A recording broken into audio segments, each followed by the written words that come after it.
Bonjour à tous, je suis heureux de vous annoncer l'ouverture de la billetterie du 7e congrès Innovation en éducation qui se tiendra les 21 et 22 février 2026 au Palais des Congrès de Nîmes.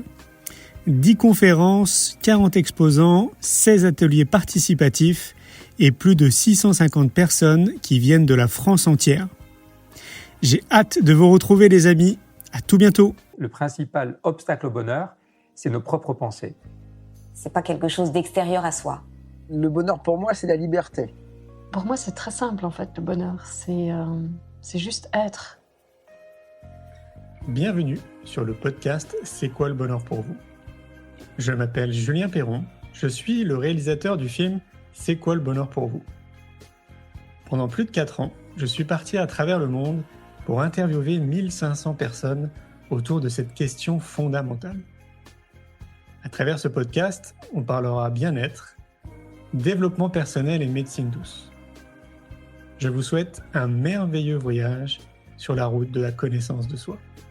Salut les amis, et j'espère que vous allez bien là où vous êtes. Écoutez, moi ça va très bien, j'ai passé une chouette matinée, là on avance sur plein de projets en ce moment. On est en train de boucler notamment là le prochain magazine Innovation en éducation qui va sortir, si je ne dis pas de bêtises, mi-mars. Qui porte un thème d'ailleurs qui est très sympa. Alors, j'ai pas téléchargé l'affiche, mais d'ailleurs, tiens, je pourrais vous la télécharger pour vous la montrer parce que je trouve que la couve est quand même très sympa. Vous allez voir ça tout de suite. Magazine qui sort tous les 2 mois d'ailleurs, hein, si vous n'étiez pas au courant, magazine Innovation en éducation, vous l'avez tous les 2 mois dans votre boîte aux lettres. Je vous montre l'affiche à l'écran. C'est quoi être un bon parent aujourd'hui ? Alors, pour ceux qui ne la voient pas, qui vont écouter plutôt ce podcast, la couverture, en fait, c'est une pieuvre. Et donc, elle a 8 bras, et dans ces 8 bras, elle porte plusieurs choses pour essayer d'imager justement le côté un peu multitasking quand on est parent. Voilà, beaucoup de choses à faire. Et donc, ce magazine va sortir mi-mars. C'est quoi être un bon parent aujourd'hui ? Je trouve que c'est une vraie question. On est très content de cette couverture. Si vous êtes curieux, allez sur la chaîne YouTube Julien Perron et vous pourrez regarder justement la couverture. Sinon, pour ceux qui auraient envie de s'abonner, d'ailleurs, c'est assez simple. Vous tapez Magazine Innovation en éducation dans un moteur de recherche et vous tomberez très facilement sur le site pour vous abonner. C'est un magazine qui est destiné aux parents, aux futurs parents, aux enseignants, aux grands-parents aussi, aux beaux-parents, aux professionnels du monde de l'éducation. On est très contents. Ça fait 5 ans qu'il existe, ce magazine. Vous êtes un peu plus de 4000 abonnés puisque vous pouvez vous abonner. Et dans 40 pays. Donc, on avance joyeusement tous les 2 mois avec ces nouvelles éditions. Et le prochain, d'ailleurs, qui sort et que vous allez recevoir, vous qui êtes abonnés, c'est IA, menace ou révolution, l'intelligence artificielle, menace ou révolution. C'est un vrai sujet qui est passionnant dans le monde de l'éducation. Chaque magazine fait 80 pages. Donc, si ça vous intéresse, une fois de plus, vous tapez Magazine Innovation en éducation dans un moteur de recherche. J'en profite aussi pour vous dire qu'on est en train de finaliser le 7e congrès Innovation en éducation qui va avoir lieu là le 21 et 22 février à Nîmes. Et il reste encore des places. Donc, si vous avez envie de venir, vous tapez congrès Innovation en éducation. Il va y avoir 10 conférences, 40 exposants, 14 ateliers pédagogiques. Un congrès qu'on adore, qui se déroule tous les 2 ans. Donc, si vous voulez venir cette année en France, surtout ne le ratez pas, parce que maintenant, on reviendra en 2030 en France, puisqu'en 2028, on sera à Montréal, au Canada, pour la 8e édition et 9e édition à Lille. Donc, si vous voulez venir cette année, c'est à Nîmes, c'est le 21 et 22 février. Sinon, il faudra attendre 4 ans pour la 9e édition qui sera à Lille. Je vous montre une petite vidéo qu'on a réalisée et ensuite, je fais apparaître Florent et Jessica. À tout de suite. Il faut sortir d'une éducation punitive, sévère. Il faut sortir des humiliations verbales et physiques.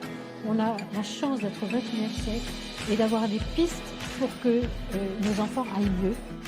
Il ne faut pas forcément aller au plus près, pas forcément aller au moins cher, mais qu'il faut vraiment trouver ce qui fait vibrer son cœur. Une dizaine, une quinzaine d'années, il y a quand même énormément de recherches, énormément de travaux, énormément d'ouvrages. Donc l'idée, c'est pas d'évaluer ou de porter un jugement, c'est de pouvoir se dire comment on peut améliorer le système et lui apporter des éléments supplémentaires qui vont pouvoir l'enrichir. Les décisions qui sont prises ne sont pas forcément celles des gens de terrain qui peut-être voient les problèmes au quotidien et aimeraient prendre des mesures beaucoup plus radicales. Je me désole de voir à quel point on traîne en France. Et pourtant, on a des endroits comme aujourd'hui où les conférenciers sont de qualité, On repart avec des vrais outils. Ce que je veux, c'est que les enfants soient heureux. Souvent, quand on fait ses choix d'orientation, on dirige l'élève vers la recherche d'un métier. C'est pas qu'est-ce que je veux devenir, mais qu'est-ce que je veux faire pour être productif et économiquement. Écoutez vos enfants, ils ont beaucoup de choses à vous dire. On va les inviter à devenir des héros de la joie. Un héros de la joie, c'est quoi? C'est un enfant qui sait prendre soin de lui et il sait rendre heureux les autres. Parce qu'aujourd'hui, dans les entreprises, on travaille dans la coopération. On a besoin de travailler la coopération avec les jeunes. Or, aujourd'hui, on est beaucoup plus dans la compétition. J'aimerais sensibiliser les jeunes sur l'origine de leurs ambitions, de leurs rêves et d'essayer de comprendre pourquoi ils ont une certaine vision du succès. Une priorité pour moi dans le système éducatif, c'est cette capacité à écouter pour pouvoir pleinement s'épanouir et se réaliser à travers nos études et à travers notre travail.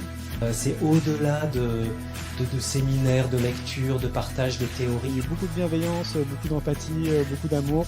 Je crois que ça fait du bien à tout le monde en fait de vivre cet événement. Croyez en vous, croyez en l'autre, allez-y quoi.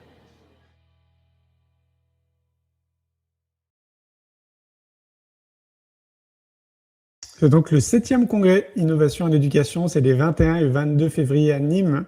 Surtout, n'hésitez pas à venir, sinon on se retrouve en 2030 à Lille. Je vais apparaître Jessica et Florent. Bonjour à tous les deux. Bonjour Julien. Bonjour Julien. Comment allez-vous? Super, très content d'être là. Ouais, ravi de partager ce moment avec toi. Moi aussi, ouais. C'est assez original parce que c'est pas tout le temps qu'on fait des lives comme ça à 3. Alors, comme ça passe très vite, 1 heure, vous allez voir, surtout qu'on est à 3, déjà à 2, ça passe très vite, mais alors à 3, je pense que ça va être encore plus rapide. On va rentrer dans le vif du sujet. Aujourd'hui, on va parler des blessures émotionnelles, mais pas que, j'imagine. Je vais vous laisser vous présenter tous les deux, un par un. On peut commencer par toi, Jessica. Voilà, dis-nous qui tu es, ce que tu fais, et pareil pour toi après, Florent. Oui, alors bonjour à tous et merci donc Julien de nous recevoir. Donc moi je suis Jessica Chirol, j'ai 41 ans et je suis maman de 2 garçons de 9 ans et 15 ans et j'habite en Bretagne du Nord, sur la côte de Granit Rose à Perros-Guirec, où j'exerce en tant que thérapeute holistique. Je suis spécialisée dans l'accompagnement en gestion émotionnelle. Et pour ce faire, évidemment, j'ai différents outils dans ma boîte à outils. Je me suis spécialisée dans l'accompagnement avec les fleurs de bac, qui sont donc un outil de gestion émotionnelle, pour lequel voilà, je suis assez passionnée. Donc, je fais des conférences, des ateliers. J'ai même écrit un livre cette année pour pouvoir amener les fleurs de bac dans le quotidien des gens, voilà, de tout un chacun, des familles, etc. Et puis, je suis aussi formée au massage bien-être et aux soins énergétiques avec des protocoles chinois. Et en fait, c'est une pratique que j'amène vraiment dans mes accompagnements aujourd'hui pour accompagner la personne de manière donc holistique, comme je le disais, c'est-à-dire à la fois le corps, l'esprit et le système émotionnel. Magnifique. Et toi, Florent? Bonjour à tous, merci Julien de nous recevoir. Donc moi, je suis ostéopathe holistique, ancien kinésithérapeute et formé en naturopathie. Donc je dirais que ça, c'est un peu les diplômes officiels, les casquettes officielles. Et ma spécialité, en fait, c'est la lecture des systèmes. Donc, on pourrait se dire, c'est-à-dire donc de pouvoir détecter et traduire n'importe quel système inconscient. C'est-à-dire ce qui architecture, par exemple, un couple, ce qui architecture un individu, ce qui architecture un système géopolitique, financier.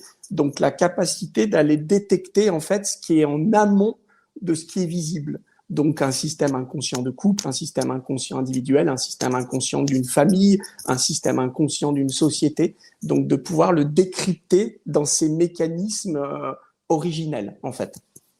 Ok. Florent, est-ce que tu peux faire attention avec ton micro? Parce que quand tu parles, en fait, il touche ta veste, je pense. Ah, ok. Juste, je vais essayer de décaler un petit peu. Ouais, ça ne fera pas de... Ok, magnifique. Donc, du coup, ce qui veut dire que vous êtes complémentaires, j'imagine, tous les deux? C'est ça. Ouais. C'est ça. On a une thérapie qui se rejoint sur la partie verbale, je dirais, parce que tous les deux, on utilise cet outil, je pense, de manière assez présente dans nos accompagnements, même s'il y a la partie corporelle.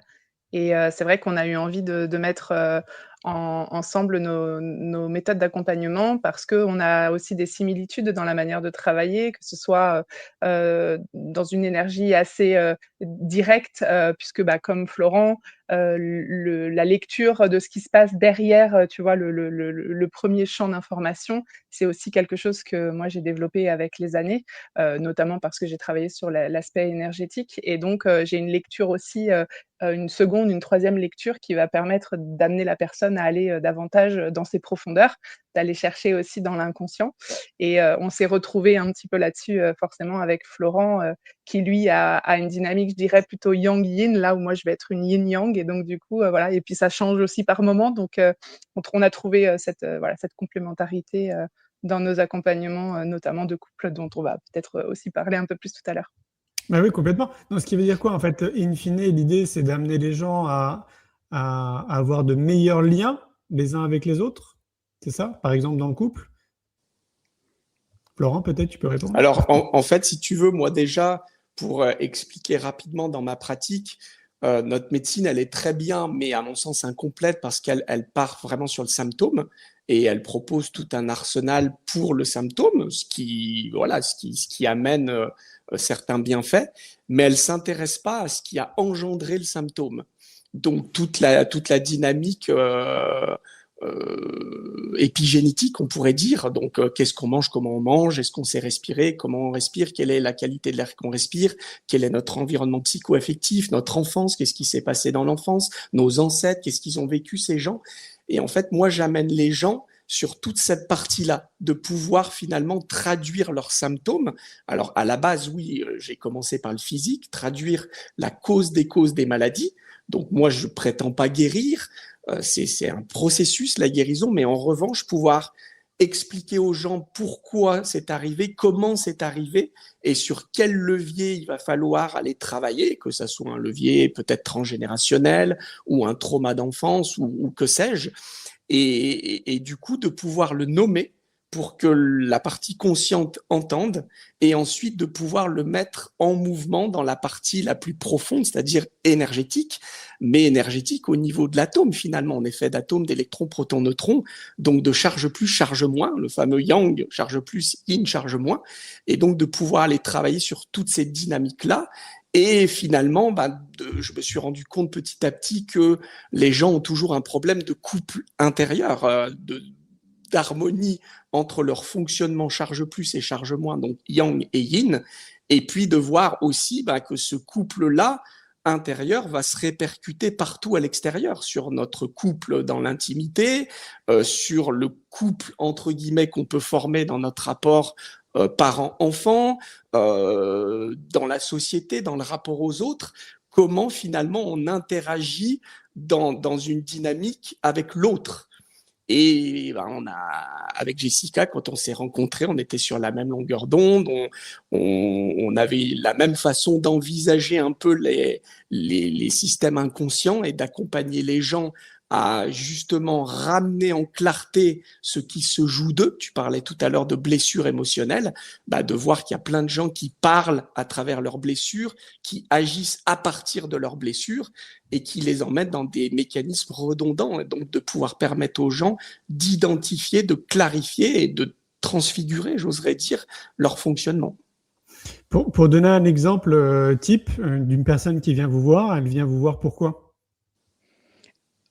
Alors, dans les couples donc dans les accompagnements qu'on propose tous les deux, on propose des accompagnements pour les couples. Mais effectivement, après, on a aussi nos pratiques individuelles. Donc, pour répondre aux deux versants de ta question, lorsque des personnes s'adressent à moi, ils vont être forcément dans un moment de vie un peu charnière, peut-être un changement de vie, une remise en question par rapport à la direction à prendre, peut-être se sentir complètement submergé émotionnellement par des choses qui remontent de leur histoire et de plus vraiment savoir quoi en faire parce que la thérapie traditionnelle va aller remuer un peu et faire des liens, mais va peut-être pas proposer de processus de transformation qui passe par le corps, etc. Et donc, en tous les cas, il y a toujours une notion de je pars d'un point A et j'ai besoin d'aller au point B et dans ce chemin, j'ai besoin d'être accompagnée. Moi, je vais plutôt accompagner de manière, je disais tout à l'heure, un peu plus yin, dans ce sens que il y a le côté, enveloppant, maternant, pour rassurer, avec une écoute bienveillante et chaleureuse, qui va mettre la personne en confiance pour du coup se raconter son histoire et pouvoir aussi s'autoriser à vivre ses émotions, parce que c'est bien souvent là que réside un petit peu le caillou dans le rouage, si tu veux, parce que on est dans une société où c'est pas toujours évident de pouvoir explorer son émotion librement. Il y a souvent des étiquettes et des manquements par rapport à ça. Donc moi, j'invite les gens à vivre leurs émotions, à pouvoir les regarder, les observer et aussi observer que en fait, c'est qu'une énergie qui traverse et que derrière, une fois qu'on s'est laissé vivre l'émotion, on peut prendre plus de recul, avoir plus de clarté, peut-être faire des liens aussi et du coup redevenir finalement acteur et responsable de sa vie.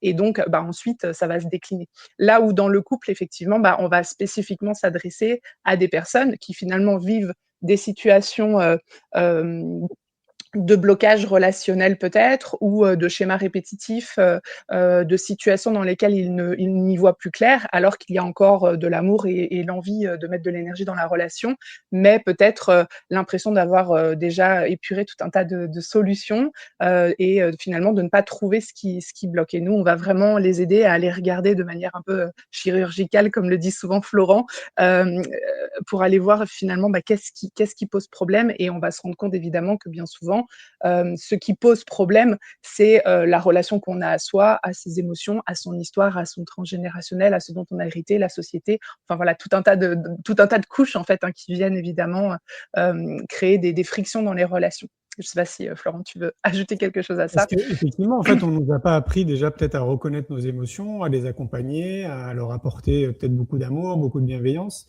En tout cas, c'est pas une vocation de notre société, notamment, je pense sur les bancs de l'école, sociétalement, politiquement, on en parle aussi très peu, je trouve aussi au foyer. Donc oui, ça peut faire des individus où, quand tu deviens adulte, c'est un peu plus compliqué de gérer tout ça, quoi. Et puis même d'aller juste regarder, et identifier. Déjà, à la base, je dirais que les sociétés occidentales fonctionnent beaucoup plus sur le mental, sur l'élaboration, comprendre, analyser, modéliser, conceptualiser, même sur la sphère intuitive. Et bien sûr que ça a des bons côtés, mais ça a ses limites un jour où finalement on va avoir des gens, si je grossis le trait, qui comprennent parfaitement la vie, qui peuvent philosopher sur la vie, mais qui oublient de la vivre et de ressentir. Et effectivement, là, on tombe sur papa-maman, on tombe sur l'instit, on tombe sur le système politique. Et je vois tout à l'heure, là, tu faisais le lancement sur innovation, éducation. Et c'est vrai que la base, finalement, elle commence sur le couple intérieur, sur l'individu qu'on est, justement, comment on fait fonctionner notre yin, notre partie émotionnelle, notre ressenti, nos besoins fondamentaux. Le yin gère tout ça, et tu vois que, par exemple, sur les besoins fondamentaux, il y a certes vivre ses émotions, mais il y a aussi qu'est-ce qu'on mange. Je vous fais pas un dessin, c'est quand même compliqué, l'alimentation. Les gens savent-ils respirer? Non. Le sommeil, c'est de pire en pire. Les gens vont de plus en plus, je dirais, dépasser les limites et avoir des journées interminables à scroller sur leur téléphone et avoir un sommeil qui est pas vraiment réparateur. Donc tous les besoins fondamentaux sont dénis, les émotions, elles sont comprises au lieu d'être vécues et ressenties. Donc c'est sûr que en Occident, c'est compliqué, la partie yin et pas seulement émotionnelle sur plein d'autres paramètres. Ouais. Et donc techniquement, vous faites comment pour les accompagner? Alors techniquement, je dirais, on va écouter déjà les mots de la personne, si tu veux, les mots jaillissent directement de notre inconscient. Donc pour qui sait détecter et analyser de façon chirurgicale chaque mot, on va pouvoir avoir immédiatement, cartographier comment la personne fonctionne et à partir de quel endroit elle parle. Est-ce qu'elle est en train de parler à partir de ses vrais ressentis ou est-ce qu'elle est en train d'être le bras armé d'un fonctionnement de papa ou de maman ou d'une croyance transgénérationnelle ou d'une valeur de lignée. Donc d'amener la personne rapidement à conscientiser pourquoi, par exemple, il y a un schéma redondant qui se met en place, de voir que, par exemple, la personne, elle est en train peut-être de polariser tout son couple et son environnement à partir d'une valeur. au lieu d'être calé sur son ressenti, sur ses besoins, sur ses propres limites, etc. C'est vrai que dans... Oui, vas-y, Jessica. Ouais. Non, j'ajouterais qu'effectivement, on a cette sensibilité et cette perception un peu subtile de l'être humain, parce que voilà, je pense que ça nous a passionnés l'un comme l'autre dans nos parcours. Et donc, dans cette écoute active, on va déceler, on va capter des informations qui vont au-delà effectivement des mots, même si dans les mots déjà, il y a énormément d'informations. Il y a aussi des informations dites plutôt vibratoires, hein, donc subtiles. Et donc, toutes ces informations vont nous permettre d'avoir une vision, on va dire, globale de ce que vit l'individu, d'où elle se situe par rapport à ses problématiques. Et donc, notre travail, ça va être de l'aider à conscientiser ça et à pouvoir voir aussi ce qui véritablement ne lui appartient pas, dans ce sens que, en fait, elle s'y est identifiée, mais elle n'a pas vraiment remis peut-être en question un certain nombre de choses et peut-être même pas fait ce travail, tu vois, de questionnement, hein, parce que tout le monde ne fonctionne pas forcément comme ça. Et donc, c'est les emmener en fait dans cet espace et puis aussi les emmener à voir là où ça coince. Et généralement, même les gens qui n'ont pas fait ce travail d'analyse vont ressentir dans leur corps, vont se rendre compte dans le moment où c'est nommé que là, ça touche quelque chose en fait. Et c'est de là qu'on élabore ensuite l'accompagnement. Ouais, après si on donne un exemple concret, si tu me permets, je sais pas, prenons la charge mentale des femmes par exemple. Bien, nous, on va amener rapidement la personne à voir que s'il y a charge mentale, c'est peut-être que les limites sont pas très clarifiées, de pouvoir dire non, stop, j'ai pas envie, je suis pas d'accord, ça me va pas. Et une fois qu'on tombe là-dessus, on va peut-être amener, allez, admettons, la femme à lui faire conscientiser donc qu'elle sait pas bien honorer ses propres besoins, qu'elle sait pas bien positionner ses limites, et que peut-être si l'homme n'a pas pris sa place et qu'il est peut-être en fuite de son rôle, de certaines de ses prérogatives et de ses responsabilités, mais peut-être aussi que la femme, malgré elle, a trop joué à la maman, y compris à la maman de son mari, ne lui a pas laissé suffisamment de place. Et tu vois, ça va se télescoper en fait. On va vraiment amener aussi la personne dans ses angles morts, voir ce qu'elle génère, mais malgré elle, puisque c'est inconscient. Et c'est vrai que ça peut être douloureux à certains moments. Ouais, ça ne m'étonne pas. Est-ce que ça vient pas, j'allais dire, aller dans au moins 50% des cas de notre enfance? Ça va être un gros sujet, hein. C'est-à-dire que si tu veux, l'inconscient, si je simplifie à mort, c'est un système qui va ressembler à un ordinateur rempli de programmes. Et ce sont ces programmes qui orchestrent notre vie, qui sont à l'origine de nos actions, réactions et choix. On a l'impression qu'on a tout choisi, tout contrôlé, tout décidé, là où en fait on fait plutôt acter, on va acter des choses. Et c'est l'inconscient qui drive. Et l'inconscient, en fait, il se structure à partir de la prime enfance. Donc là, il va y avoir des très gros dossiers à partir de la généalogie. Donc, deuxième très gros dossier, à partir du collectif, la société dans laquelle on baigne, à une époque donnée, qui va induire tout un tas de croyances. Et enfin, à partir d'une programmation plus karmique, bon, ça c'est un peu plus technique, mais déjà dans les 3 premiers angles, la petite enfance, ouais, ça représente effectivement bien 50% du dossier, ouais. Ouais, je pense aussi, ouais. Est-ce que ça veut dire que, je le mets entre guillemets, qu'on a tous des traumas émotionnels de notre enfance? J'ai jamais vu un être qui n'en aurait pas. Sur les milliers de personnes que j'ai vues en 30 ans, ouais, on a tous des traumas et tout l'art, ça va être que ça soit pas nos traumas qui se jouent de nous, mais qu'on puisse se jouer de ça, si j'ose le jeu de mots. Donc de prendre conscience du trauma qui est actif dans nos actions et nos réactions. Et une fois qu'on en a pris conscience, ça va être souvent le travail, par exemple, psychothérapeutique, il suffit pas que de l'avoir compris. Il va falloir activer un nouveau chemin pour agir d'une façon nouvelle et différente. Moi, je vois beaucoup de gens qui souvent ont compris, mais c'est pas suffisant d'avoir compris. Faut pouvoir aussi, faut avoir actionné des mécanismes pour agir différemment, pour parler différemment. Ça vient toucher la notion de prise de responsabilité, dans ce sens que on se considère plus uniquement peut-être comme victime de ce qu'on a vécu, mais on y observe aussi la capacité de pouvoir redéfinir en fait ce qu'on va faire de ce qu'on a vécu. Des traumas, on en a tous vécu, des situations émotionnelles qui nous ont parfois mis jusqu'à terre, je pense que tout le monde est capable de pouvoir en citer. On a chacun notre degré et c'est là que par contre, l'individu va gérer ces choses-là différemment. L'intensité n'est peut-être pas vécue de la même manière, pour chacun et donc ce serait difficile de graduer. Moi, je travaille beaucoup avec des personnes qui ont une hypersensibilité, voilà, un degré de sensibilité très haut.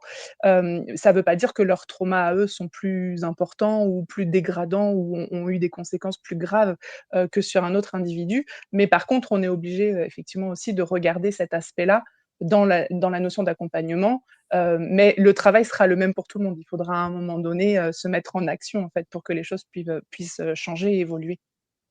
Est-ce qu'il y a des récurrences? Est-ce que vous voyez des traumas assez récurrents qui reviennent assez souvent, que les gens puissent identifier assez facilement? Oui, alors pour ma part, c'est vrai que je pense que beaucoup de gens, sur ta chaîne connaissent peut-être, le livre de Lise Bourbeau qui parle des 5 blessures, de l'âme. Donc c'est un grand classique effectivement parce qu'elle permet de repérer un certain nombre, d'informations, hein, donc le rejet, l'abandon, l'injustice, je sais plus les autres. Mais voilà, en tout cas, il y a des choses comme ça qui reviennent systématiquement, et qui sont plus ou moins, en avant. Donc certains vont plus, vivre le rejet, d'autres plus l'abandon. Ou ça va aussi être sur des tranches de vie, en fonction de ce qui va se réveiller et je dirais que, après les traumas, de notre génération, alors là, je vais parler pour les femmes, un des grands traumas, ça va être, le non-respect, des limites, ça va être, la dégradation, physique ou psychologique, ça va être les abus sexuels, enfin voilà, donc il y a quand même des sujets effectivement qui peuvent vite, revenir, mais qui ne sont pas toujours, l'élément, déclencheur, du mal-être parce que souvent, les personnes ont quand même, en tout cas en partie, ont fait, déjà un travail, de conscientisation. En tout cas, quand ils viennent dans mon cabinet, ils n'en sont pas à un tout début d'éveil, de conscience ou de prise de conscience des problématiques et si tel était le cas, c'est qu'il y a déjà un environnement quand même qui a été favorable pour eux, pour travailler sur eux. Mais c'est vrai que voilà, il y a quand même des choses récurrentes qui peuvent revenir dans les séances et qui sont, je crois, aussi en lien avec la personne qui accompagne. Je crois qu'on travaille aussi avec les gens qui amènent des sujets, qui nous parlent et qui font partie de notre évolution. On ne peut bien accompagner quelqu'un que si on a, en substance, une connaissance de l'élément, tu vois? On peut pas parler de choses qu'on ne connaît pas. Donc ça va aussi dépendre, je pense du thérapeute là, en l'occurrence. Ouais, je dirais, Julien, pour répondre à ta question peut-être plus précisément, moi, ce que je vois actuellement qui prédomine beaucoup, c'est effectivement des gens qui vont avoir une ressource, je dirais un levier abîmé en eux sur les limites. Donc des gens qui vont fonctionner plus à l'inverse, en s'interdisant les choses, là où normalement les limites, ça devrait être des garde-fous. Donc soit des gens qui vont avoir des interdits ou qui vont interdire les choses à d'autres, ou alors l'opposé. Des gens qui vont être un peu, tu sais, en ouverture, un peu éponge, un peu open bar, qui savent pas bien se positionner. Donc ça va donner toute une problématique dans le consentement, dans la sexualité, dans le positionnement par rapport à l'autre. La deuxième nuance que je vois souvent très abîmée, c'est une notion de sécurité. Il y a énormément de gens qui sont en insécurité, qui se sentent pas en sécurité de vivre leurs émotions, de montrer leurs émotions, qui ont besoin de tout contrôler. Donc, ils vont passer par le mental, besoin de comprendre, d'appréhender les choses. Et enfin, le dernier levier que je vois souvent très abîmé, c'est de légitimité, de confiance en soi, estime de soi, mais légitimité, tu vois, dans le sens se donner le droit, pouvoir se donner le droit d'être soi plutôt que de correspondre aux attentes des autres ou d'être ce qu'on imagine devoir être. Donc, ça va être 3 leviers qui sont très abîmés dans nos sociétés. Et tout à l'heure, on a oublié de préciser, en fait, tu as introduit une clé fondamentale pour l'humain, c'est l'émotion. Parce qu'il y a beaucoup de gens qui vont résoudre leur trauma en ayant simplement compris. Or, en fait, la vraie transformation, la vraie transfiguration, elle ne peut arriver que quand tu additionnes « je sais »,« j'ai compris », plus « je sens ». Et tu as beaucoup de gens qui, en fait, ont vécu des traumas, ils le comprennent, ils l'élaborent chez le thérapeute ou chez le psy, mais finalement, n'ont pas les outils pour vraiment ressentir qu'est-ce que ça fait. Ça va, tu vois l'idée ? Et même des fois, j'ai parfois des psys, moi, qui Imagine, c'est leur job, donc ils ont tout compris, ils ont parfaitement élaboré les systèmes, mais finalement, ils n'ont jamais ressenti. Et l'émotionnel, il ne peut véritablement fonctionner que si tu as les bons leviers pour le légitimer, pour être en sécurité, pour le vivre, le montrer et éventuellement impacter, parce qu'une émotion, ça peut impacter les autres. Et ça, c'est très coupé dans nos sociétés. Oui, moi je dis très souvent que j'ai l'impression qu'on est des cerveaux sur pattes, c'est-à-dire qu'on est très concentré sur les connaissances, le savoir, mais ça passe très peu par l'incarnation, justement par le corps, et qui me semble bien évidemment très important. J'ai une question que je viens de voir passer, que je trouve intéressante.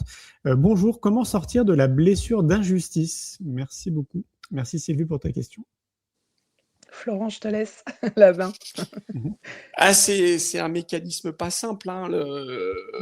Il va falloir conscientiser des choses, voir pourquoi, comprendre que l'injustice pour cette personne, ça serait peut-être pas un problème pour une autre. Donc déjà, faut imaginer que là où on croit que la vie, elle est absolue, non, en fait, la vie, elle est relative. C'est-à-dire que chaque scène de vie est très relative, elle ne va être polarisée que par nos systèmes. Je sais pas, imaginons là, on assisterait à une bagarre entre deux personnes. Peut-être que Monsieur X va vouloir intervenir parce qu'il est prof de MMA depuis 10 ans. Peut-être que une psy va vouloir dialoguer. Peut-être que quelqu'un va fuir. Peut-être que une autre personne va être figée, sidérée. Donc, on voit bien que pour une même scène, chaque être aura des réactions différentes. Donc, on peut démontrer par ce mécanisme qu'en fait, une scène, elle est neutre. Elle n'est polarisée que par nos systèmes inconscients. Donc, si on met l'injustice dans ce cadre-là, l'injustice pour Monsieur X, ça sera peut-être pas un problème pour Madame Z. Et donc, il va falloir amener la personne déjà à conscientiser c'est quoi les filtres qui sont en train de se jouer de toi et qui te font potentiellement vivre l'injustice d'une façon très intense. Ensuite, si c'est redondant, si la personne trouve toujours « oh là là, j'ai déjà injustice dans ma vie », il y a peut-être des émotions qui ne sont pas vécues. L'injustice, elle est peut-être que comprise et justement pas suffisamment vécue dans son intensité maximum pour être un peu purgée. Regardez les enfants, ils vont jamais dire « oui, ce qu'on m'a dit il y a 2 ans, ce qu'on m'a fait il y a 3 ans ». Non, l'enfant, il le vit immédiatement dans son intensité. Vers 3-4 ans, il est en colère, il devient la colère, il est triste, il devient la tristesse. Et vu qu'il vit son émotion dans son intensité maximum, ça se draine immédiatement. Là où un adulte, justement, va être coupé de son flux émotionnel, il va juste comprendre et il va se retrouver à avoir les boules de ce qu'on lui a dit il y a 2 jours ou il y a 10 ans, parce que l'émotion n'est pas vécue depuis 2 jours ou 10 ans. C'est ça, le challenge, c'est donc de refaire ce travail d'émotion, parce que quand on se rebranche, par exemple, à un souvenir qui nous a impacté, on se rend compte que l'émotion est presque intacte. Elle est toujours là. On est capable de ressentir autant de tristesse ou autant de colère qu'au moment où on a vécu la situation. Et ça, c'est aussi un indicateur. Et donc, tout le challenge va résider dans le fait de s'autoriser à vivre l'émotion et à ne pas la juger, ne pas la cataloguer, parce qu'elle a besoin de nous traverser. C'est encore une fois, c'est un flux qui nous traverse. Et de là, éventuellement, il y a des choses qui vont se vivre différemment. Finalement, nos blessures qui se manifestent sont aussi la résultante de tous ces blocages qu'on a pu ressentir du point de vue émotionnel et qui créent comme des bouchons, tu vois, dans le circuit énergétique. Le docteur Bach en parlait d'ailleurs. Il était convaincu que si on agissait sur la partie émotionnelle, eh bien, on allait éviter un certain nombre de conséquences dites négatives pour le corps, notamment la manifestation des douleurs qui se modifient en maladie et parfois en maladie dégénérative si vraiment on n'a pas fait tout ce travail d'accueil en fait de son émotion et de conscientisation. En fait. Ouais, peut-être pour préciser, Jessica, c'est en fait le mécanisme émotionnel, c'est si on vit pas notre émotion, elle se destine à se reprogrammer. C'est comme si malgré soi, on allait s'attirer des situations de vie qui vont nous faire revivre l'émotion jusqu'à ce qu'elle soit vécue. Si je donne un petit exemple, je sais pas, imaginons, on a été abandonné enfant, ça va faire tout un tas d'émotions extrêmement puissantes, peut-être de la peur, de la colère, de la tristesse.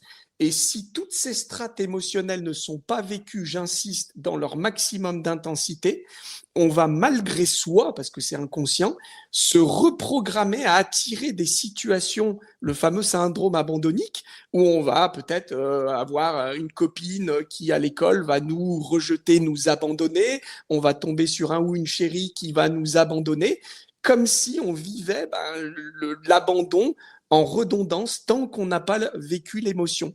Et donc, pour l'injustice, ça va être le même mécanisme. Si on n'a pas vécu toutes les strates émotionnelles de l'injustice, on peut se destiner dans une espèce de boucle névrotique à être attiré, à attirer malgré soi des gens, des situations, des lieux où on va trouver que c'est injuste. Ça va ? Je ne sais pas si c'est clair. Ouais, bien sûr. Donc, ce qui veut dire que techniquement, dans votre accompagnement, ça permettrait aux gens de vivre pleinement justement leurs émotions. C'est un des objectifs, un des objectifs.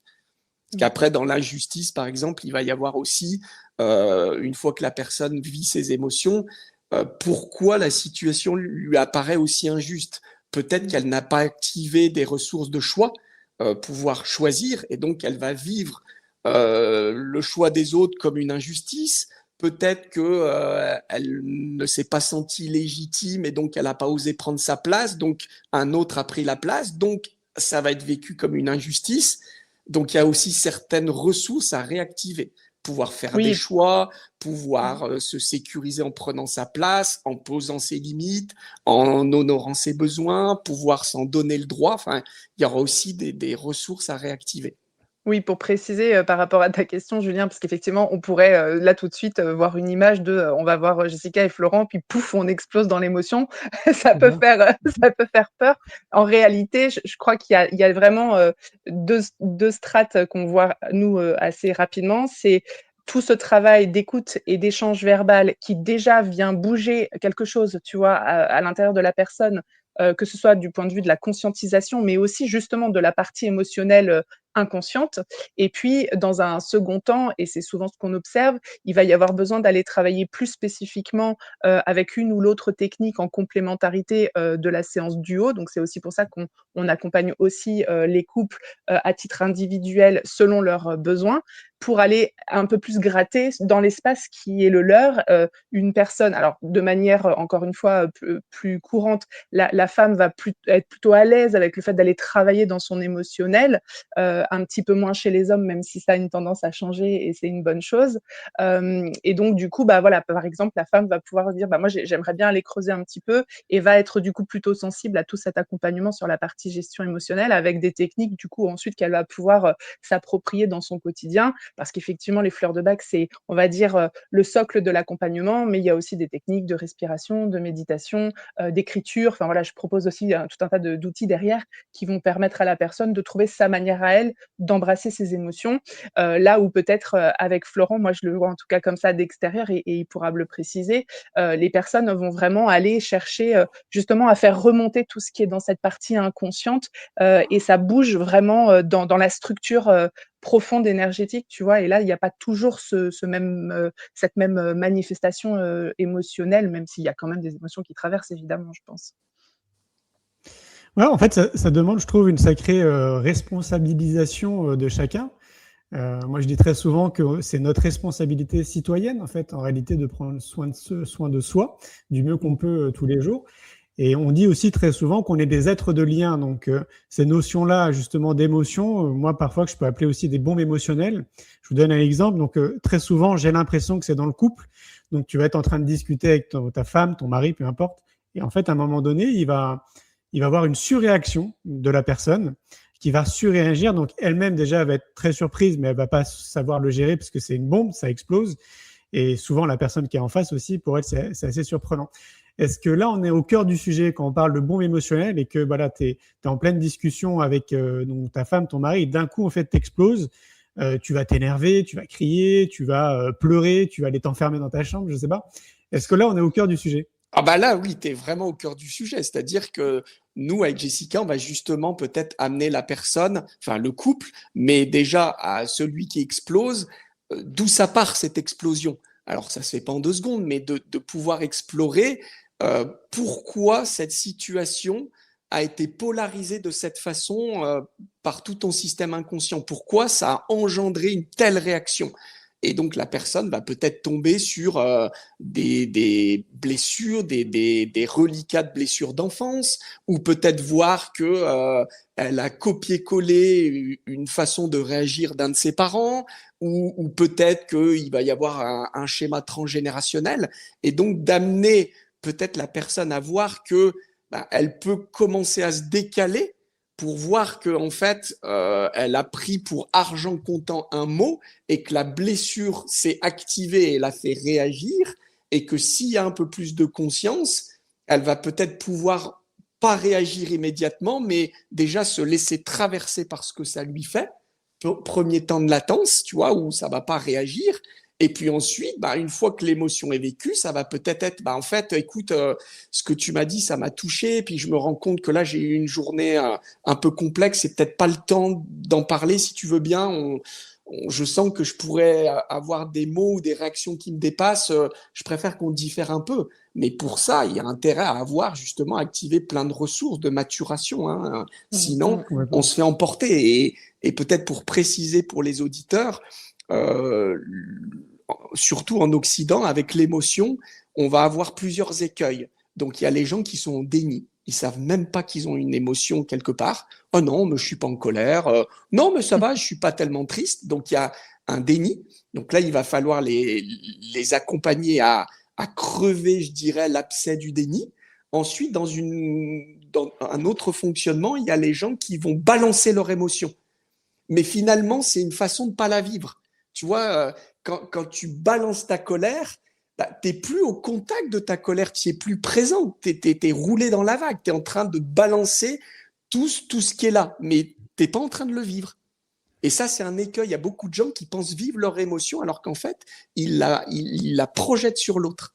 Ça va, c'est à peu près clair, ça? Bien sûr, ouais. Tu prêches un convaincu. Et je voudrais peut-être ajouter aussi que justement, le couple, c'est vraiment un espace particulier pour l'être humain. Parce qu'il y a cette notion du coup d'intimité, hein, on peut être difficilement plus intime qu'avec son partenaire de vie, et c'est donc un endroit où on peut pas vraiment se cacher, ou pas complètement, c'est plus difficile. Disons que quand on va aller à l'extérieur, au travail, qu'on va voir sa famille, ses amis, là on peut endosser un peu des capes, voilà, pour l'apparat et essayer de dissimuler un certain nombre de choses, ce qui va être beaucoup plus difficile dans le couple, puisque là on est un peu en mise à nu constamment. Et le couple, c'est un espace où justement on vient mettre en lumière aux yeux de l'autre ce qui peut-être va le faire effectivement réagir dans une blessure, dans quelque chose qui n'est pas réglé. C'est pas un mécanisme conscient, on le fait pas volontairement, on va pas volontairement appuyer sur le bouton, sauf pathologie spécifique, mais on va pas volontairement aller faire du mal à la personne qu'on aime et avec qui on vit. Mais notre attitude et notre manière d'être et nos convictions, et etc., vont venir résonner chez l'autre et donc faire remonter un certain nombre de choses. Et ça, c'est vraiment quelque chose qu'on observe parce que nous, on le vit à titre personnel, et je pense que tous les humains qui ont été en couple peuvent se connecter à ça. Il y a des fois, on se dit, mais c'est dingue, on pense que c'est l'autre le problème, là où en réalité, l'autre nous aide à prendre conscience d'un certain nombre de choses. Alors, c'est plus ou moins douloureux en fonction de là où on en est sur le chemin de prise de conscience. Mais ça fait partie d'un espace aussi qui peut être, si on l'aborde de cette manière, très transformateur et qui peut nous permettre vraiment d'avancer sur le chemin de la vie, quoi. Je suis d'accord, il faut une sacrée maturité, hein, comme tu disais, Florent, déjà pour en arriver là.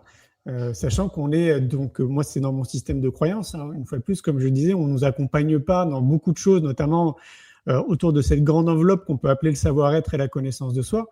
Moi, je rêve d'un monde justement où le plus tôt possible, on pourrait nous accompagner vers plus de connaissances de nous-mêmes, qui pourrait a priori simplifier beaucoup de choses, notamment dans les liens en fait, hein, dans les connexions qu'on a avec les autres. Et c'est quand même pas du tout un objet sociétal. Donc, je me dis, il faut déjà avoir une sacrée maturité pour en arriver là, c'est-à-dire pour avoir ce recul-là, pour savoir observer en fait la situation et voir après, ok, maintenant que j'ai compris, comment je fais, quoi. Et d'ailleurs, c'est une vraie question. Une fois que tu as capté, comment on fait? Une fois que tu as capté comment ça marche? Ouais. Tu ne peux pas outrepasser l'expérience. Il va falloir aussi expérimenter. On parlait tout à l'heure une fois que tu as compris que l'intérêt de positionner les limites, il va falloir en faire l'apprentissage et de voir que c'est pas si simple parce que ça va activer d'autres couches qu'on n'imagine pas. Peut-être qu'en osant dire non, on va aller visiter sa peur du rejet, sa peur d'être vu comme quelqu'un de pas bien. Et là, on va tomber sur la bien-pensance de société où on voudrait que des individus, tu sais, un peu des gens sympas, des belles personnes. Là où si tu es dans cette croyance d'être une belle personne, tu ne vas jamais pouvoir t'autoriser à être le méchant. Mais s'autoriser à être le méchant, ça ne veut pas dire qu'on l'est. Ça veut dire qu'on s'autorise à être vu comme tel. Et si l'autorisation est là, on peut d'un seul coup pouvoir dire non, ou je suis pas disponible, ou ça me va pas, j'ai pas envie, et d'être vu comme méchant, pas fiable, indisponible, déloyal. Et donc, je dirais que dans le concret, une des clés, c'est de pouvoir un peu réanoblir ces zones d'ombre. En se permettant d'être déloyal, on peut être enfin loyal à soi. En osant dire non, on peut enfin se dire oui. En osant être infidèle à des principes, à des valeurs, on peut enfin être fidèle à soi. En osant être vu comme décevant, on peut s'honorer. Enfin, tu vois, on tombe bien sur une ressource de légitimité, se donner le droit de ça. Et il y a une diabolisation, moi, de ce que j'appellerais l'ombre. On n'a pas envie d'être méchant, on n'a pas envie d'être déloyal, mais du coup, on est coupé d'une part de soi-même. On devient une sorte de pièce de monnaie qui serait que côté pile et qui tente d'exclure le côté face. Tu veux dire qu'en vivant, en transgressant un peu ça nous permettrait justement d'être plus pleinement nous-mêmes, quoi. C'est ça ? Et ouais, disons en le transgressant, ça dépend de quel endroit tu le vois, ou en le réanoblissant, en voyant que finalement chaque levier va être intéressant. Tu sais, par exemple, on parle souvent, moi j'ai plein de gens qui viennent me voir, oh là là, je suis trop dans le contrôle, faut que j'arrête ça. Non, faut juste le positionner dans les bons axes. Si tu dois apprendre à traverser à ton enfant la rue quand il a 3 ans, c'est bien d'être contrôlant à cet endroit. Si tu dois faire une plongée sous-marine en solo, c'est bien de contrôler ton matériel. En revanche, contrôler l'autre, comment il pense, ce qu'il doit faire comment, c'est peut-être pas le bon endroit. Tu vois, et je sais pas, la domination n'est pas un problème. Si tu fais une conférence devant 1000 personnes, c'est bien de dominer ton sujet. Ça dépend dans quel axe tu le positionnes. Et souvent, justement, les gens ont diabolisé et n'ont pas conscience de certaines parts d'ombre, si j'ose dire, qui sont mal vues, alors que ça pourrait être justement le secret de leur émancipation. En osant être vu comme méchant, c'est-à-dire en disant non, je suis pas disponible, ça permet d'être soi. Sinon, on devient ce qu'on imagine qu'il faudrait être ou ce que l'autre attend de nous. Je vois très bien. Jessica, tu veux compléter ? Oui, moi, ce qui me venait, c'est le fait, on parlait tout à l'heure de polarisation, du plus et du moins, donc c'est aussi quelque chose qu'on retrouve dans la thérapie florale. C'est l'idée que, il n'y a pas d'équilibre sans mouvement, mais par contre, il y a une zone d'harmonisation dans laquelle on va pouvoir s'autoriser à aller, par moment dans tel émotionnel, dans tel espace émotionnel dit positif, et puis aussi aller dans l'autre versant, parce que c'est la présence de ces 2 espaces qui crée justement, une certaine, je ne sais pas si on peut parler de complétude, mais en tout cas, il y a un espace qui est plus plein, et arrêter effectivement d'étiqueter et de diaboliser ce qu'on nous a transmis comme étant les mauvaises émotions, les mauvaises manières de fonctionner, les mauvaises actions. C'est que ce ne sont que des jugements de valeur. Il y a du plus et il y a du moins. Il y a besoin des 2 pour que ça fonctionne. Et l'idée, c'est de s'autoriser en fait à naviguer dans ces espaces. Et c'est vrai que c'est ce qu'on invite les gens qu'on suit en consultation à aller rencontrer chez eux en fait. Et ça fait beaucoup bouger parce que du coup c'est pas du tout quelque chose qu'on va par ailleurs nous autoriser peut-être à faire facilement dans la société dans laquelle on vit. Et on est vraiment confronté à des carcans, à des cases, et les carcans et les cases peuvent être intéressantes à condition qu'on aille voir l'autre côté de la pièce, comme le disait Florent. Oui, il y a un vrai conditionnement, on est très très conditionné, quoi. Est-ce que ça voudrait dire qu'il faudrait amener les gens de manière assez naturelle à être des propres chercheurs, tu sais, pour eux-mêmes, vraiment dans notre quotidien, à essayer de comprendre en fait notre mécanique, tu sais, à comprendre notre propre mode d'emploi pour avoir encore des relations beaucoup plus harmonieuses ? Alors, à mon sens, je vais dire oui. Ouais, je vais dire oui. Et je pense que ce que tu insuffles aussi, notamment par ton envie de proposer de l'enseignement alternatif, enfin, en tout cas, toute cette réflexion sur l'enfant et comment l'enfant se développe pour devenir l'adulte de demain. Moi, je suis complètement en phase avec ça, dans ce sens que l'utilité, la vraie utilité serait d'apprendre à se connaître, d'apprendre à interagir avec l'autre en ayant conscience de comment on fonctionne, de quelles sont nos ressources et aussi de quel est le champ disponible autour de nous. Et c'est évidemment pas ce qu'on va percevoir quand on veut faire des modèles copier-coller, quoi. Donc là, on est sur effectivement un espace qu'on a envie de pouvoir insuffler. Et moi, je travaille beaucoup avec les parents aussi, parents-enfants, parce que justement, dans cette dynamique, c'est aussi amener les parents à avoir une autre observation de leur enfant pour les accompagner à grandir en conscience de qui ils sont et en se respectant. Et ça change tout parce que ça remet le parent évidemment en question dans sa manière d'éduquer, mais ça permet aussi à l'enfant de trouver un espace où il peut exister tout en comprenant que il y a quand même des règles et des choses à suivre. Mais les enfants d'aujourd'hui sont beaucoup plus sensibles, je crois aussi, à ces dysfonctionnements et nous amènent à nous poser de véritables questions sur ce qu'on va en faire demain, quoi. Clairement, ouais. Ouais, si on image un petit peu ça, Julien, c'est moi j'observe souvent que les ados et les adultes, ils utilisent très bien des technologies sophistiquées comme leur téléphone, leur ordinateur, leur box, et finalement ils se connaissent pas du tout eux-mêmes. Et tu vois, si je reprends l'exemple de tout à l'heure sur pouvoir se jouer un petit peu de ces deux modèles, imagine, je sais pas, on voit souvent des personnes qui ont tendance à vouloir dire oui à tout le monde, à être disponible pour être quelqu'un de bien. Mais ce que les gens oublient, c'est que la vie, elle contient tout le temps le tout. Il y a une chose et son inverse, quelque chose de dur, quelque chose de mou, le dehors, le dedans, le haut, le bas, le chaud, le froid. Donc la vie contient le tout. Donc l'être humain, il fonctionne pareil. Donc si tu dis oui, amen et à tout le monde et que tu es disponible envers tout le monde, l'inverse est là, que tu le veuilles ou non. Le non est indisponible, il existe, mais c'est envers toi-même. C'est à toi-même que tu vas dire non une fois sur deux en disant oui à tout le monde. En étant disponible pour tout le monde, c'est avec toi-même que tu es indisponible une fois sur deux. Donc, la question c'est là. Donc, soit ça se joue de nous, soit on reprend responsabilité du mécanisme et on se joue enfin de ça. Et on ose dire non, ça veut dire qu'on se dit oui, on ose être parfois indisponible, ça veut dire qu'on est disponible à soi. Et je t'assure que 3/4 des gens n'ont même pas conscience du mécanisme. Alors, quand on leur explique qu'il va y avoir la première étape, ah oui, c'est vrai, mais je dis tout le temps oui à tout le monde, oui, que tu le veuilles ou non, tu te dis non à toi une fois sur deux. Et une fois qu'ils ont compris, il va falloir les amener à qu'est-ce que ça te fait quand on te dit tout ça, comment tu te sens? Là, il va y avoir colère, forcément, tristesse, oui, tu t'es oublié une fois sur deux. Il y a de quoi être en colère, il y a de quoi être triste, en fait. Ouais, c'est clair, ouais. Il y a une question de Sylvie que je trouve pertinente qui pourrait intéresser plusieurs personnes. Julien, peux-tu poser la question si Florent et Jessica travaillent à distance? J'habite le sud-est dans le Var.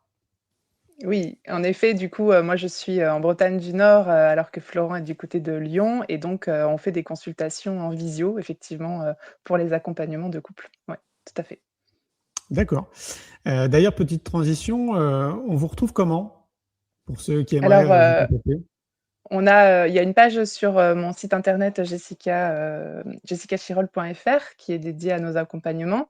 Et puis ensuite, vous pouvez directement nous contacter par nos réseaux. Donc moi, je suis présente sur Instagram et Facebook. Sur Instagram, sous le nom Jessica Guidance 77. Et j'ai une page Facebook Pro qui est à mon nom, Jessica Chirol. Donc voilà, et puis Florent, je te laisse dire aussi pour toi. Alors, principalement, moi, vous me retrouverez sur les réseaux sociaux, notamment TikTok, donc sous le nom de Eclosiance, ECLOSIANCE.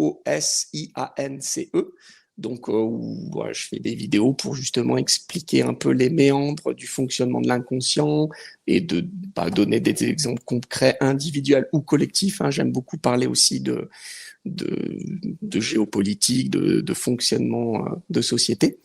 Et donc, on publie régulièrement aussi des vidéos qui parlent de nos accompagnements, donc où vous aurez une petite plaquette qui apparaît avec le mail pour nous contacter facilement. Ok. Éclosiance, hein, c'est ça sur TikTok. Éclosiance, ouais. Ok, ça marche. J'ai une question parce que je trouve que c'est vraiment d'actualité. Je ne sais pas si vous avez vu, mais avant de commencer le live, je parlais d'un magazine Innovation en éducation et notamment je montrais une page de couverture qui titre Intelligence artificielle menace ou révolution. C'est le prochain mag là, du magazine Innovation en éducation qui sort au mois de janvier. Moi, de ce que j'observe là, à l'heure d'aujourd'hui, c'est que c'est en train de s'initier partout en fait dans notre vie. Ça devient justement notre médecin, notre psy, notre thérapeute, notre prof de maths, notre avocat, notre comptable. Enfin, c'est assez incroyable ce qui est en train de se passer. Je me demande si j'ai pas encore posé la question des thérapeutes, donc vous êtes les deux premiers à qui je pose la question, parce que je pense que vraiment la question se pose. Est-ce que vous avez l'impression que l'IA, à un moment donné, peut être vraiment utile, justement, dans le cadre de la gestion des émotions? Est-ce que l'IA peut être utile pour quelqu'un là qui aimerait se prendre en main, qui sait pas trop comment c'est, qui a peut-être, je sais pas, peur, honte d'aller voir un thérapeute? Est-ce que ce serait déjà peut-être une bonne première démarche, tu vois, de solliciter ChatGPT? Tu veux que je Laurent, commence, je te laisse. Jessica? Oui. Ouais. Alors, écoute, moi, tu sais, je réponds toujours une fois que j'ai expérimenté. Donc, j'ai beaucoup expérimenté l'IA pour voir comment ça fonctionne. Vraiment, j'ai essayé de challenger l'IA, non pas de l'utiliser comme on le fait tous, dis-moi, réponds-moi à ceci, cela. J'ai essayé vraiment d'aller finalement comme je le ferais à un patient, comme si je m'adressais à l'IA en tant que patient pour voir est-ce qu'on peut l'aider à structurer des choses, voir comment ça réagit. Ma réponse serait oui. Oui, ça peut être aidant. À mon sens, il manque quelques garde-fous. Bon, je pense que la société va y répondre petit à petit parce que l'IA elle est programmée pour des choses et notamment le biais principal, si je caricature, c'est comme si l'IA était programmée pour toujours nous faire plaisir. Donc, aller dans notre sens et valider. Donc, on a le cas d'IA qui a pu valider la volonté de se suicider d'un enfant. Bon, c'est un cas extrême, mais on voit que là, il manque quand même quelques garde-fous. Donc, je dirais que faut prendre ma réponse avec prudence, mais il y a un vrai intérêt possible. C'est-à-dire que l'IA, une fois qu'on l'a bien structurée, une fois qu'on a des prompts intéressants, ça peut même être assez balèze pour aller nous faire déjà rencontrer certains de nos schémas. Mais encore une fois, ça reste un outil. Comme tout outil, ça peut amener du bon comme du pas bon. Moi, je dis toujours, avec un couteau, tu peux partager une belle tranche de gâteau avec ton conjoint ou ta conjointe, ou tu peux lui planter dans le bide. Donc, les outils sont neutres. Ça va être ce qu'on en fait qui va faire la différence. Et le problème, c'est que, sans aller trop loin dans le géopolitique, on a des gens qui nous gouvernent actuellement où c'est pas très bien structuré et donc ça pourrait devenir un peu le grand n'importe quoi, l'IA. Donc, c'est un outil qui est, je pense, génial et intéressant, mais encore une fois, c'est qu'est-ce qu'on va en faire? Ça, c'est une autre question. Moi, je crois que pour compléter ce que Florent dit, pareil, pour l'avoir du coup testé alors que j'y étais très réfractaire au départ, je me suis dit on peut pas se faire un vrai avis tant qu'on ne s'est pas frotté à la réalité de l'objet. Je le prends véritablement comme un outil, c'est-à-dire que je crois qu'il y a quelqu'un qui, par exemple, aurait envie de se lancer dans la méditation, mais qui ne sait pas trop par quoi commencer, de pouvoir poser la question de quels sont les types de méditation qui existent et que ça puisse s'orienter. C'est tout à fait pratique et je dirais tellement rapide que du coup finalement il peut y avoir aussi un gain de temps là où des recherches autres ou du bouche à oreille pour trouver le bon thérapeute pourrait prendre plus de temps. Effectivement, tu parlais de personnes qui auraient peut-être peur d'aller consulter et qui du coup seraient plus à l'aise dans le fait déjà de commencer à faire des choses pour elles-mêmes, de la même manière qu'on pouvait le faire avant l'IA parce qu'on faisait des recherches sur Internet, qu'on allait lire des encyclopédies ou même encore avant des bouquins. Voilà, ça reste un outil qui peut être intéressant. Là où par contre, moi, je mettrais toujours le veto, c'est que pour moi, rien ne remplace l'humain, rien ne remplace la sensibilité humaine, rien ne remplace la connexion de cœur. Et que dans un processus de travail sur soi. Le lien et la confrontation à l'autre, c'est aussi ce qui nous fait évoluer, changer et se remettre en question. Et l'expérimentation, ça passe dans la matière, c'est pas théorique. Et donc, il faut toujours en revenir au corps et au ressenti du corps pour moi. Donc, voilà, ça reste, ça peut être un bon outil, mais qui ne peut pas être salvateur, parce que de toute façon, il n'y a pas de baguette magique. Si ça existait, on le saurait. Oui, c'est un bon complément. Ouais, et puis qui est quand même dénoué d'émotions, qui est quand même le sujet d'aujourd'hui. On parle d'émotions. C'est ça. À défaut de me tromper, encore à l'heure d'aujourd'hui, là, l'IA est dénouée d'émotions.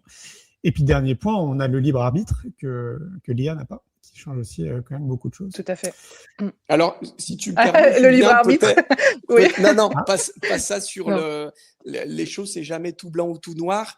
Je dirais que ça a quand même certains intérêts que l'IA soit dénuée d'émotions, parce que ça a le mérite de pouvoir être un miroir implacable qui ne va pas avoir certains biais. On peut pas le nier, c'est-à-dire que tout thérapeute ou tout psy, quand bien même il aurait fait un travail sur lui d'introspection extrêmement important, il aura quand même quelques biais, ses propres filtres.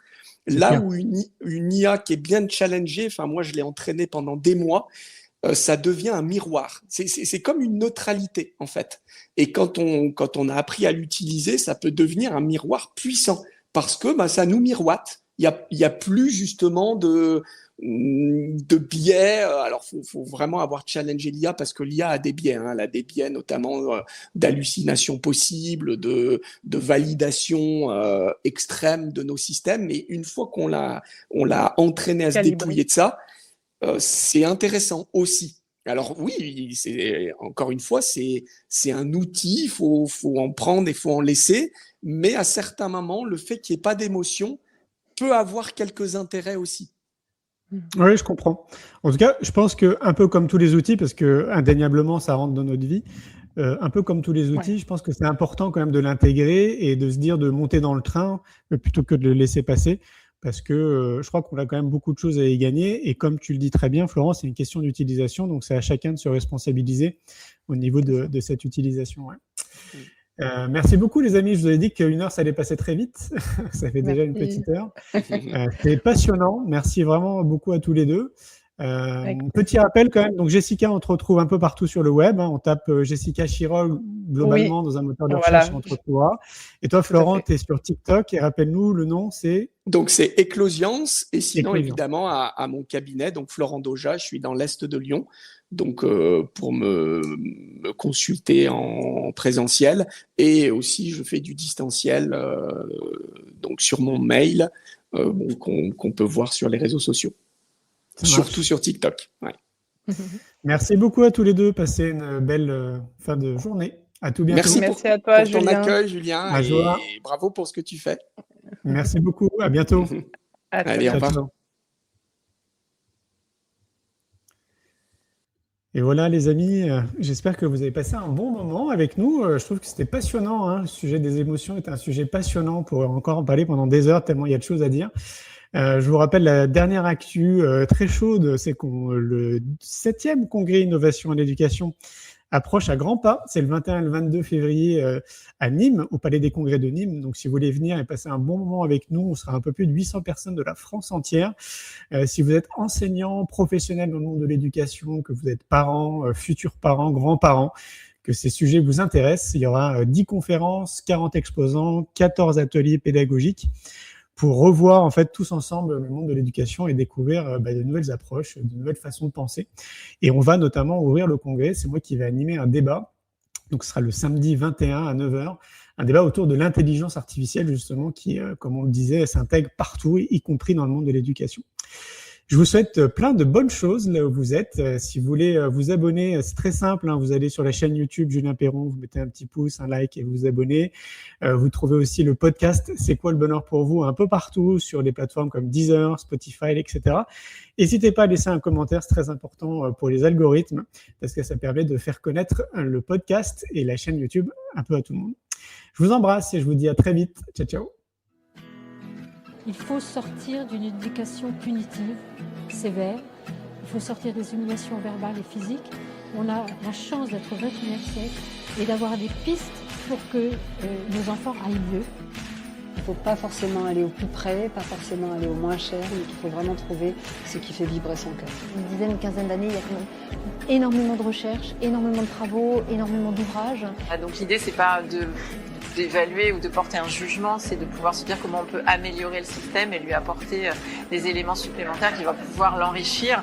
Les décisions qui sont prises ne sont pas forcément celles des gens de terrain qui peut-être voient les problèmes au quotidien et aimeraient prendre des mesures beaucoup plus radicales. Je me désole de voir à quel point on traîne en France. Et pourtant, on a des endroits comme aujourd'hui où les conférenciers sont de qualité.